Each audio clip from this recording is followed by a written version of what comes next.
So my question, Maxine, is people who come and see you as a psychotherapist, just tell me what that common denominator is amongst them. What is the a descriptive characteristic of them that you could use to kind of equate to and relate to, your most common client? What is that? So there's something going on in their lives that's distressing them. And it could be anxiety, depression, relationship breakup, most common issues that cause us to not feel great, to be not functioning very well, relationships are not going very well. So it's disturbing their well-being and their happiness in life, I suppose. Yeah, Isn't that like, I mean, that's most of the population. correct. So is it like, are we saying that, most of the population aren't living in accordance with what their desires, and then what does that cause, like an emotional disconnection with them, or what is that? I think that's true. I think most of the population are not living a life that really satisfies them deeply, and affects relationships, and just their general outlook on life can be quite negative, or just satisfied with the status quo. But something stirs inside them eventually that causes them to come and see a counselor or a therapist, and it's usually something to do with relationships that cause that to happen. Is that like, when you say not living in accordance with their value, is it actually really their value, or is it possible that society, family, culture, friendship groups place all these kind of unexpected emotional requirements and demands on us as people, and then we can't meet those demands, so we're frowned upon? And I think, when you're frowned upon, don't you feel really bad? Like if somebody frowns upon me, I feel that. Like I feel really bad. I take Absolutely. notice of that and I go, oh, the guy frowned upon me or whatever, looked down on me or looked over at me or, quoted me in a particular way. And it's like we go into this state of correction where we think, oh, I got to correct this. I got to try and win this person's favor back again. So is it possible that these people who are coming for help to therapists and so on are like victims to their inability to meet the demands of people around them? Or is it actually like a real, genuine, heartfelt sense that something's missing in their life and people outside don't have any influence on that? What would you think that would be? No, I think it's a combination of both. I think it's the influence and the beliefs and unconscious patterns and behaviors that we develop out of the words and the actions of other people around us that cause us to feel like there's something wrong or something's missing in our lives. And when we first come into therapy or counseling, it's usually those things that other people are responsible for. I put that in inverted commas. That we often that's what brings us into therapy. Once we start looking a little deeper at what's going on for somebody, those what how come this is, what's the meaning here, then we start to get more in touch about those deeper longings, more of the soul kind of work, where people start to look a little deeper around what's life about, what's the meaning, sort of the more existential issues. And that's what psychotherapy is, as opposed to counseling. So the difference then between counseling and psychotherapy is that counseling is usually a short-term process, and it usually is focusing on the issue at hand. So I got sacked from my job and I'm desperate and I need some help. Psychotherapy would then start, if you were to go on with psychotherapy, you would then start to explore what's the creation of the reason that I got the sack or whatever it is that's going on in my life.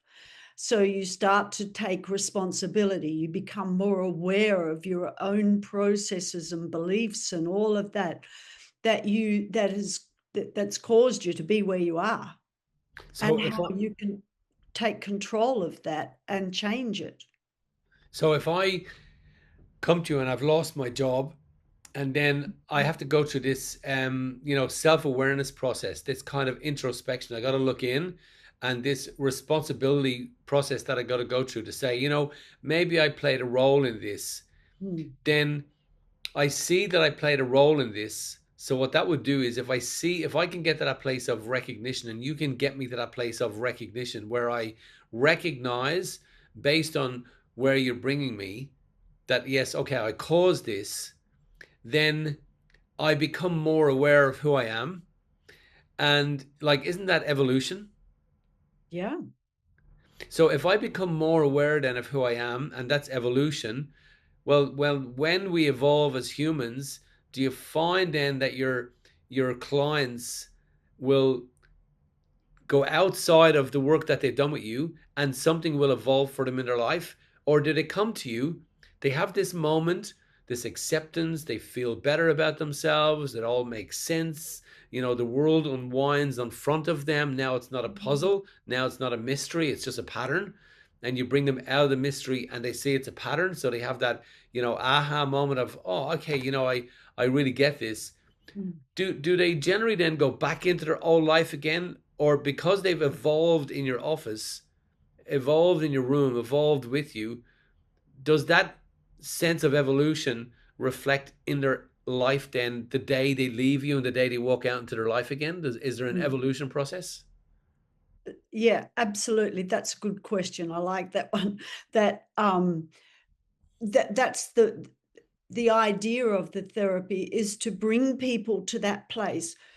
So in psychotherapy, the relationship between the psychotherapist and the client is really important on learning the strategies as well as the self-belief and self-awareness in that relationship, and then you can take that out into the world, and your world does change.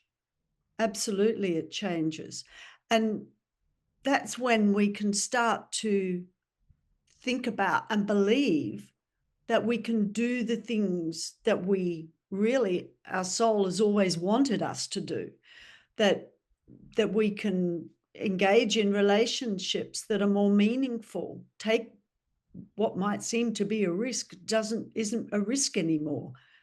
It's a natural process. So as a psychotherapist then, you're finding then that they're coming to you with their chain. Is it the baby elephant on the chain phenomenon?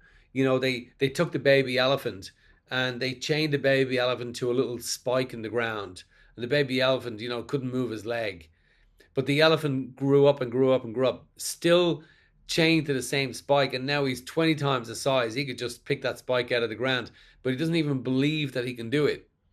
So so when you bring people through your process, like, how do you describe the aha moment for them? Is it an instant aha moment? Is that a gradual thing? And I is it mm, back to the elephant? Are you letting them see that, like the elephant, hey, you're way more powerful than your old trainer, thought you to be? that yes, that's true, and that process comes about by the therapist being really alert to the client's process when we're sitting together, so that they become aware of the fact that there's a chain on their ankle. So to give you an example of that, it's Gestalt therapy, which is something that I'm trained in, really focuses on the nuances of people. So I'm watching you when you're telling me something, I'm noticing your a lot of people fidget, the eyes might roll, uh, just those little actions and what do you call them, habits that people do, and you bring that to their attention and you ask them if that, so you include that, what's going on there. So then in doing that, we start to integrate the body, the mind, and the spirit. And so aha moments don't, well, they can come in any way, shape, or form, really. People can have instant aha moments. It can be a gradual thing. There can be a series of aha moments. So each person, learns and grows differently. So I leave my psychotherapy session. Yeah. I've had my, aha moment. What would I expect next? What benefit is this going to bring into my life? What do you feel, having done it for how many years have you been a psychotherapist, Maxine? Oh, 20. 20 years. So in the 20 years then, your clients come back to you. What are they saying? When they come back to me after, to report rather Yeah, than, yeah. absolutely. So they're reporting back. They've had the moment. They've shifted. They felt that. You know that Sure. you got them there. You read the nuances. You spoke back to them when they didn't want to be spoken to. You picked up on the little intricacies of them. They really had that moment. They're coming back now for that kind of review session, or that, hey, Maxine, I want to tell you what the shift was for me. What's that common story? The common story, and there's one sentence, is you changed my life. They often give the therapist the gratitude, or the even, that like the therapist was responsible for it. And it's then that you can say to them, you did that. I I was just walking alongside of you for a part of your life, and you did that. So that next step of ownership of self and what they've achieved. And I get people all the time getting back in touch with me and telling me how their life has changed because of the work that they did. So it doesn't end as they walk out the therapy door. It's much more about being responsible. It's one thing to learn it in here, it's another thing to be able to take it out and put it into practice. And so that's where therapy is helpful. So the person practices going out and then doing, because they can become quite confident in the relationship with the therapist. Tell the therapist anything, speak how they feel comfortable, and they're fully accepted as they are. And the hard part is to go home or to work and implement that. And the beauty is having the therapist there to come back to sort of tease that out again, and maybe, think about it in a different way, or just validate what they've achieved, which is really important to do that, because people have all the tools. It's just about helping them discover it. And we'll put this up online, Maxine, so that people can find it and find you. And part of everybody's evolution is their own personal development. And personal development, from my experience, Maxine, at the start, and even now today, I still need to be held accountable. I'm very blessed to be living in a house with Antonella, who is just a great facilitator and can just see through all my stuff and Yeah. just see through it. And I can't hide anything from her because she just knows it. My God, like, what a great world that I live in, that I can't disguise myself behind my pain, disguise myself behind my trauma. I have to be real with myself, because if not, she's going to catch me out. Man, she's going to slam dunk me, verbally, and I'm going to have my wake up moment. So personal development for me, Maxine, changed everything in my life. Yeah. And the reason that we'll put this video up is so that people can be introduced to you. I've known you now for quite some time. I've known you to be a great therapist. I've known you to be a great light worker. I really love the fact that you are a light worker, that you shine light on people's lives, so that people can find you and book your sessions with you, and just take that leap of faith. just book that session. And even if you've had years of personal development people, Maxine, who are involved in personal development know there's more. They know it. They know it never ends. Can I People give you a story? do. Give me a story, please. I want to give you a story Yes. because this one really summarizes. I had a client who was a single person living in regional WA. This person was had left school at 15, a very traumatic background of, you name it, sexual assault, suicide, just all sorts of horrible things in the family. And this person was working locally, socially quite isolated because of how they were feeling, highly, highly anxious, and really quite despairing. I worked with this person for some time, and after a while, I thought, I'm going to ask her, what does she want to do with her life? And this person said to me, now remember, she'd left school at 15, right? So, and was working in retail. And she said to me, I'd like to be a neuroscientist. My eyes nearly fell out of my head and I had to bite my tongue. And I said, I didn't even know what a neuroscientist was, to be honest, at that point. But I agreed and I suggested that, we go ahead and how do we take steps for that to happen? And I suggested, because of my own experience, going back to school and then finding a pathway into university.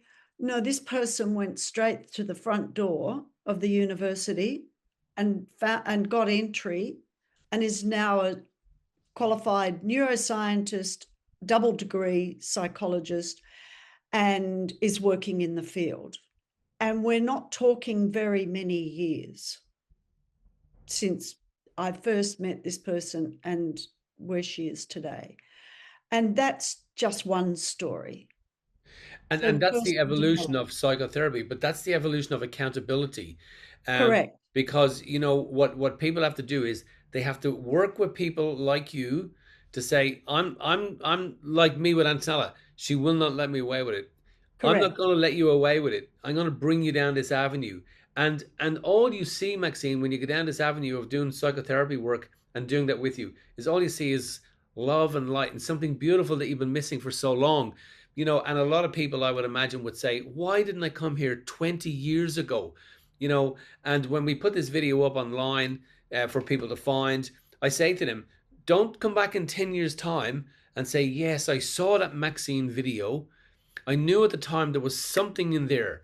There Mm. was something I shouldn't have done, but I done what most people do. I just went back to my old life pretending that things would change. We need accountability. So that's why I'm really grateful to put it up, Maxine, and for people to be able to find you and work with you. And I always take my hat off to people who involve themselves in their own personal development, because they are the evolutionaries that don't just change their life, they change the lives of everybody around them, their children, everybody. When one grows, they all go. When Absolutely. one goes, they all grow, Maxine. They Yeah. all grow together. And oh my God, if anybody learning anything from this could believe that one thing, that when they grow, other people grow with them, their loved ones, their siblings, because the curious mind cannot miss the fact that humans changed. And it's kind of, what have you done? And what that means is, how do I be you? How can I become you? Correct. And Yeah, that's why it's also important as a therapist to continue doing your work. It's really important that I continue to be the best and grow more and evolve, continue to evolve just the same. I have to, and I have to ask the hard questions. I have to be the one that makes people accountable. So I have to have a strength that, yeah. that can do that. Mm. And you work remotely online. You do the same thing I used to do many years ago. So literally, you people can be in the safety of their home. They don't have to walk out the front door. They can evolve in like in their bathroom. They can evolve in their lounge room. And it's fantastic, isn't it, that we Yeah. have these facilities so people who are Yeah. living remotely or, not able to get out and to go to an office, it works. Yeah, yeah, great. Maxine, it was great chatting. Thank Thanks so you. much. We'll put this up. Watching this video, take part in your own evolution. I have these great words, Maxine, that I like saying. Nobody's coming to save you. So That's take part in your own evolution, and just watch and feel the shift of what it feels like when you start to release these years of stuff, emotions, mm, baggage, stuff you can't even see, yeah. that you're carrying. Um, it just it gives life into life, and there's more life in all of us. So thank you for being here, Maxine. We'll make sure we put this up for people to be able to connect and engage with you. Thanks for the great work that you do as well. And I've loved the years now that we've known each other and been doing things. And I think we've got so many years to do so much more and change so many more lives. I look forward to it, Ray, and I thank you for the opportunity.